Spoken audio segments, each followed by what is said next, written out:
بسم اللہ الرحمن الرحیم۔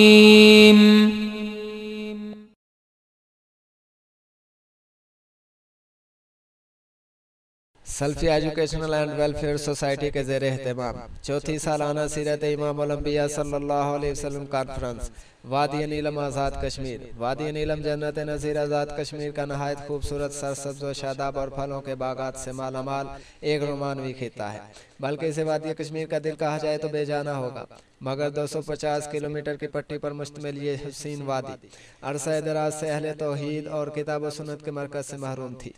اس کی ایک وجہ تو تحریک آزادی کشمیر کی وجہ سے انڈین گولہ باری اور فائرنگ سے شدید متاثر ہونا ہے، اور دوسرا اس کا نہایت دشوار گزار اور دور افتاد علاقے میں واقع ہونا ہے۔ 2005 کے تباہ کن زلزلے کے بعد غیر ملکی NGOز نے امداد کی آڑ میں اہل نیلم کے ایمان اور عقیدے پر ضربے کاری لگائی، تو اس کے رد عمل میں ضلع نیلم کی معروف شخصیت محترم جناب قاری قمر الدین عثمانی صاحب اور ان کے رفقا نے ضلع نیلم میں مستقل سالانہ 2 روزہ سیرت امام الانبیاء صلی اللہ علیہ وسلم کا سلسلہ شروع کیا، جس میں پاکستان اور آزاد کشمیر سے نامور علماء کرام اور خطبائے اعظام کے علاوہ بیرون ملک سے بھی مہمانان گرامی کو مدعو کیا جاتا ہے کہ مختلف سیشن مختلف مقامات پر منعقد ہوتے ہیں، اور امسال چوتھی کانفرنس 2011 آپ کی خدمت میں پیش ہے۔ نحمده ونستعینه ونستغفره ونعوذ بالله من شرور أنفسنا ومن سيئات أعمالنا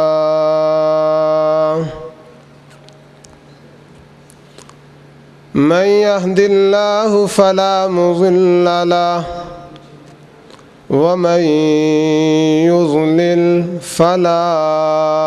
هادي له وأشهد أن لا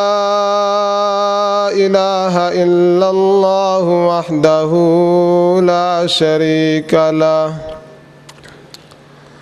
وأشهد أن رسوله فقد ضل وغوى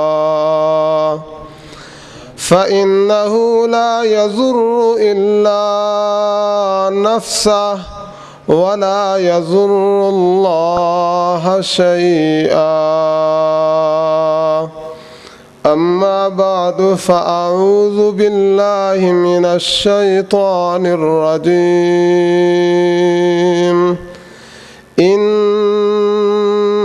المؤمنون إخوة فأصلحوا بين أخويكم واتقوا الله لعلكم ترحمون۔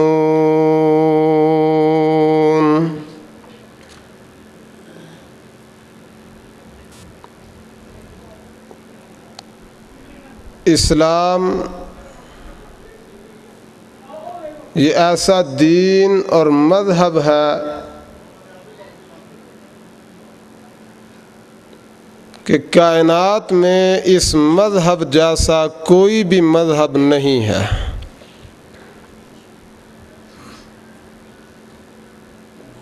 قرآن مجید میں اللہ رب العزت کا ارشاد ہے،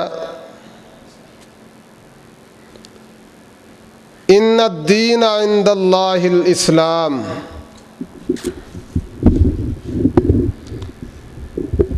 کہ اللہ رب العزت کے نزدیک پسندیدہ دین دین اسلام ہے۔ فرمایا وَمَن يَبْتَغِ غَيْرَ الْإِسْلَامِ دِينًا فَلَن يُقْبَلَ مِنْهُ، جس نے بھی اسلام کے علاوہ کسی اور دین کو اختیار کیا کسی صورت میں اس کو قبول نہیں کیا جائے گا۔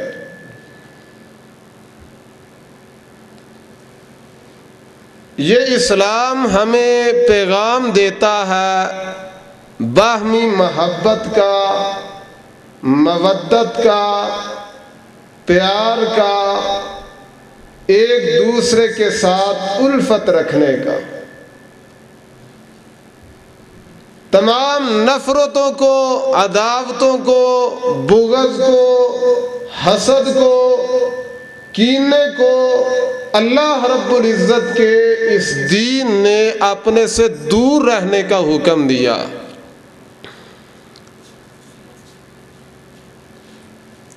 جو آیہ کریمہ میں نے آپ کے سامنے تلاوت کی ہے، سورہ الحجرات کی یہ آیہ کریمہ ہے۔ اللہ رب العزت فرماتے ہیں انما المؤمنون اخوہ، کہ مومن تو آپس میں بھائی بھائی ہیں۔ فَأَصْلِحُوا بَيْنَ أَخَوَيْكُمْ، اپنے بھائیوں کے درمیان صلح کروا دو۔ بھائی کیسے ہیں؟ صحیح بخاری میں حدیث ہے، سیدنا حضرت ابو موسیٰ اشعری رضی اللہ تعالیٰ عنہ حدیث کے راوی ہیں۔ آپ صلی اللہ علیہ وسلم نے ارشاد فرمایا ان المؤمن للمؤمن کالبنیان یشد بعضہ بعضا، کہ یقیناً مومن کے لیے بنیاد کی طرح ہے۔ بنیاد کا ایک حصہ دوسرے حصے کو مضبوط کر دیتا، ایک اینٹ دوسری اینٹ کو مضبوط کر دیتی ہے۔ اللہ کے رسول صلی اللہ علیہ وسلم نے اپنی انگلیوں کے درمیان تشبیہ دی، فرمایا جس انداز میں بنیاد ایک دوسرے کے ساتھ مل کر مضبوط ہو جاتی ہے، آپ صلی اللہ علیہ وسلم نے فرمایا مومن بھی دوسرے کے ساتھ مل کر اس کو مضبوط کر دیتا۔ صحیح بخاری میں اور صحیح مسلم میں حدیث ہے، ختم نبوت کے تاجدار محمد الرسول اللہ صلی اللہ علیہ وسلم نے ارشاد فرمایا، سیدنا حضرت انس بن مالک حدیث کے راوی ہیں، فرمایا لا تباغضوا ولا تحاسدوا ولا تدابروا وكونوا عباد اللہ اخوانا، مومنوں آپس میں بغض نہ رکھو، ایک دوسرے کے ساتھ حسد نہ کرو، روح گردانی اختیار نہ کرو، فرما اللہ کے بندو آپس میں بھائی بھائی بن جاؤ۔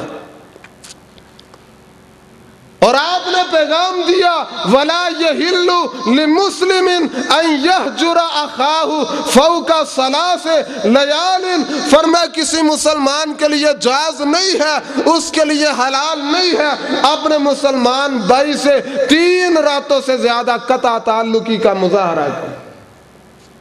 کئی مہینے گزر جاتے ہیں، ماہ و سال گزر جاتے ہیں، زندگیاں گزر جاتی ہیں، بھائی بھائی کے ساتھ نہیں بولتا، باپ بیٹے کے درمیان وہ عداوت ہے، بغض ہے، رشتہ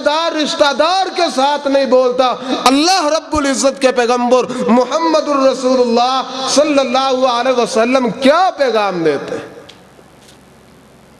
قرآن مجید میں اللہ رب العزت کا ارشاد ہے، پہلا پارہ ہے، سورہ البقرہ ہے، اللہ رب العزت فرماتے ہیں الذین ینقضون عہد اللہ من بعد میثاقہ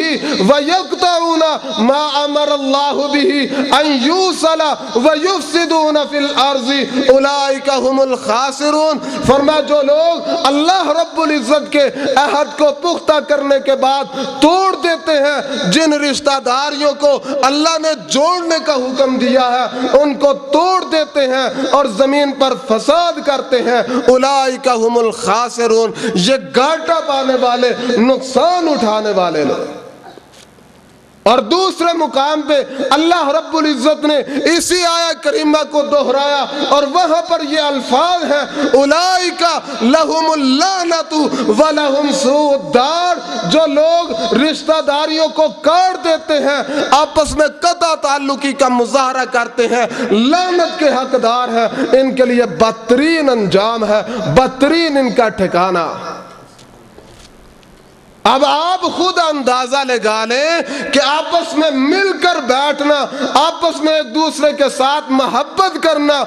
الفت رکھنا، ایک دوسرے کے ساتھ مودت کا اظہار کرنا کس قدر عظیم عمل ہے، اور اس عمل کو چھوڑ دینا کتنا بدترین اس کا انجام ہے۔